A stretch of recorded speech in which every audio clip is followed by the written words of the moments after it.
Alright, isang mapagpalang umaga po sa bawat isa. Welcome again sa ating Hensome Baptistemen Berean Room Live.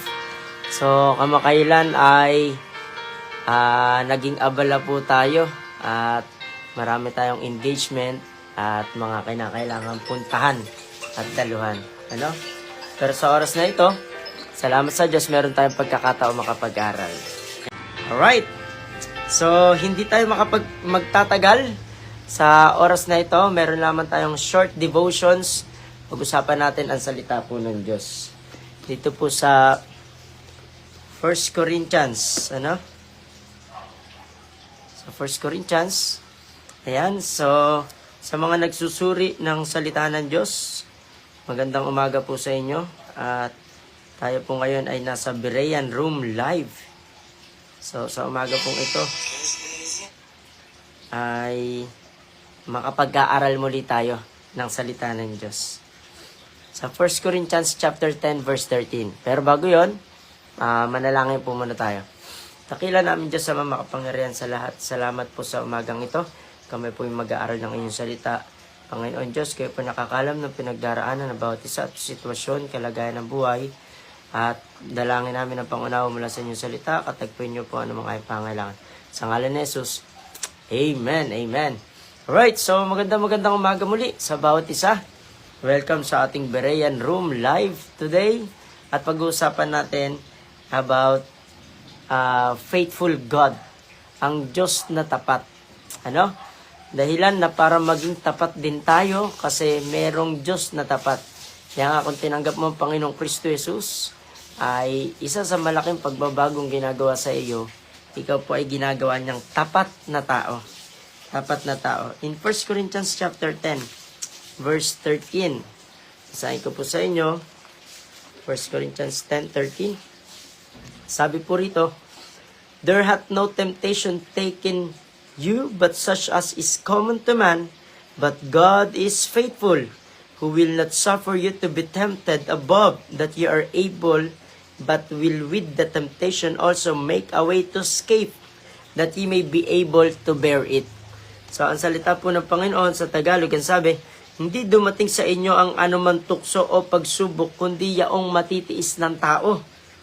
Datapwat tapat ang Diyos, ay hindi niya itutulot na kayo'y tuksuin o subukin ng higit sa inyong makakaya. Kundi kalakip din ng tukso o pagsubok, ay gagawin naman ang paraan ng pag-ilag upang ito'y inyong matiis. So, ito po yung tanong, tapat ba ang Diyos? Tapat ba ang Diyos? Maaring naghihirap po ang marami sa ating mga kababayan. May ilan nilindol sa Jensan, may ilan nawalan, namatayan, nasaktan o naiwanan. Pero alam nyo, hindi magbabago yung katotohanan. Tapat pa rin po ang Diyos sa bawat isa sa atin.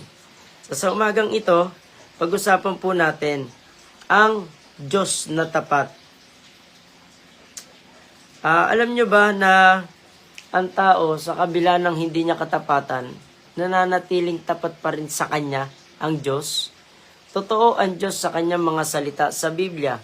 Tapat siya na kapag sinabi niya, sumampalataya ka, hindi ka mapapahamak, maliligtas ka. Totoo siya nung sinasabi niya yon at gagawin niya anumang mga ipinangako niya.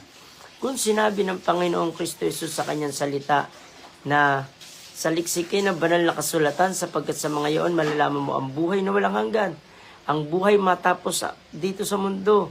Ito yung kaligtasan ng iyong kaluluwa ay mangyayari po sa iyo. Sino man sumampalataya sa Kanya ay hindi mapapahamak kundi magkakaroon ng buhay na walang hanggan. Ang sinabi sa Mateo 6:33, hanapin muna ninyo ang Kanyang kaharian at ang Kanyang katwiran at ang lahat ng bagay na ito. Ano mong bagay na tinitignan mong kailangan mo, ay idaragdag na lamang sa iyo. Dahil sa ang Diyos ay tapat, maaasahan mo ang Kanyang salita, mapangahawakan mo. Ano? At alam naman natin, bilang tao makasalanan, kung tutuusin, hindi tayo sa lugar na para ka umasa ng mga mabubuting bagay sa Diyos na mabuti at mabait. Bakit? Karamihan sa ginagawa ng tao masama. Karamihan sa ginagawa ng tao, hindi kalooban ng Diyos. karamihan sa ginagawa ng tao, labag sa utos ng Diyos. At nalalaman natin ang katotohanan at hindi natin ginagawa. Bilang tao talaga tayo kinapos sa pamantayan kabanalan ng Diyos. Kaya sa umagang ito, pag-aralan natin na ang Diyos ay tapat, na dapat tayong mga tao na sumasampalataya sa Diyos, maging tapat din naman. Kasi sa Biblia, pinagpapala ng Diyos ang tapat at sumasagana sa mga pagpapala. Okay? So, ang Diyos natin, magagawa niya anuman ang ibigin niya, anuman ang kanyang gugustuhin. Ano po ba ang dapat tugon ng tao kung ikaw ay dumaraan sa mga pagsubok o hirap ng buhay? Ang sabi po rito, binasa natin kanina, 1 Corinthians 10:13, "There hath no temptation taken you, but such as is common to man." Unang tatandaan po natin, pangkaraniwan, ano man pong problema, mabigat man yan, malaki sa iyong tingin, pangkaraniwan lamang po sa tao yan. Halimbawa, kung nasasaktan ka, ang tao din naman na iba ay nasasaktan. Kinakapos ka, yun iba din naman. Nahihirapan ka, yun din naman ang dinaranas ng bawat isa. Kasi kahit sa Job chapter 14, "Man that is born of a woman is of few days, but full of trouble." So, puno nga po tayo ng kabagabagan, ng mga kahirapan, mga suliranin sa buhay. Pero tapat ang Diyos, salamat. Kasi meron tayong maaasahan, matatakbuhan, makukublihan, mapangahawakang mga pangungusap at salita niya. At meron tayong escape sa lahat ng mga paghihirap na yan. Sabi rito, "But such as is common to man." Pangkaraniwan po yung lahat ng yan. So, huwag nyo masyadong malakihin ang mga problema na dinaranas natin. Kailangan ito maging malaki sa atin. Yung Diyos na tapat, panghawakan mo siya at asahan mo. Sabi rito, "But God is faithful." Yes, may pagsubok ka. Yes, may paghihirap ka. Yes, sabihin man natin malaki ang suliranan mo o pasanin mo man ang mundo. Pero tapat ang Diyos na hindi kanya pagkakalooban ng pagsubok na higit sa makakaya mo. Sa pakiramdam lamang natin, hindi natin kaya. At sa pagtingin natin bilang tao. Pero dahil sa katapatan niya, makakaya mo. At sa kanya pong pagtulong sa atin at pagsaklolo, magagawa natin, makaalpas, makalabas sa anumang pagsubok o tukso na pinagdaraanan natin. So, ano ang gagawin natin bilang mga Kristiyano o mga taong sumasampalataya sa Diyos pagka merong pagsubok o merong temptasyon na ginagawa sa atin ang Diyos? So, yung temptation na ibig sabihin dito ay test o trial, o hindi para malaman kasi alam naman ng Diyos ang lahat, kundi para patatagin, palakasin ka, at i-level up yung pananampalatayang meron ka. Number 1, anong gagawin natin? Let us respond according to God's character. Nasa pagsubok ka, let us respond to God's character. Tumugon ka ayon sa karakter ng Diyos. Si Kristo Jesus nung ba siya nahirapan, alang-alang sa atin, wala man siyang kasalanan, nagmura ba siya? Nag-amok ba siya? Naging masama ba ang ugali niya? Hanggang sa kamatayan, nagmasunurin, nagpakumbaba, nagmahal, umibig. Let us respond according to God's character. Hindi ko mo walang makain, uminit na dapat ang ulo, di kaya naman walang mahugot sa bulsa, walang pera, magiging masama na ang itsura o ang ating mga pag-ugali. Hindi po ganun. Si Kristo Jesus nagkatawan tao din naman, pinakita sa atin ang dapat na pag-aasal, pag-uugali ng anak ng Diyos. So dahil tinanggap mo Panginoong Kristo Jesus, let us thank God. Sabi nga ni Job sa Job chapter 2 verse 10, "Papasalamat, tatanggap lamang ba tayo ng mabubuting bagay sa Diyos at hindi ang mga masasamang bagay?" So ano pong ibig sabihin nun? Karamihan naman sa masamang bagay na natatanggap natin, resulta ng ating maling desisyon at kakapusan bilang tao makasalanan. Pero pasalamat pa rin tayo sa Diyos kasi makikita natin dito yung katapatan niya, yung pagsaklolo at pagtulungan. Tignan mo, pagka may sakit ka, mararanasan mo ang pagpapagaling ng Diyos. Tignan mo, kapag kinakapos ka, mararanasan mo ang himala ng pagsustento at pagtugon ng Diyos. Tignan mo, pag nanghihina ka, mararanasan mo yung lakas na mula sa Diyos. Ano? Naguguluhan ka, dun mo pa mararanasan ang kapayapaang mula sa Diyos. So, let us respond according to God's character. Number 2, let us remember God's accomplishment in our lives. Alalahanin mo naman, may pagsubok ka, nahihirapan ka.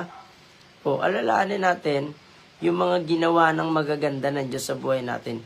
Kahapon nakalagpas ka eh. Kahapon iningatan ka ng Diyos. Kahapon pinagkaloob niyo ang pangangailangan mo eh. Yung mga nagdaang panahon sa buhay mo ay sinamahan ka niya eh. Sa mabubuting gawain mo, di ba? Aprobado ng Diyos. Pinagpapala ka niya eh. Alalahanin natin ang ginawa ng Diyos na maganda. Binago na tayo ng Diyos. Hindi ka na yung dating ikaw na patungo sa kapahamakan, nag-e-enjoy sa kasalanan. Tumitigil ka na. Diba? Nagbubunga ka na ng banal na spirito ng pag-ibig, kagalakan, kaamuan, pagtatapat, at marami pang iba. So let us remember God's accomplishment. And last, let us rely on God's word. Tayo po ay umasa sa kanyang salita. Let us rely on God's word. Respond according to God's character. Remember His accomplishment in our lives.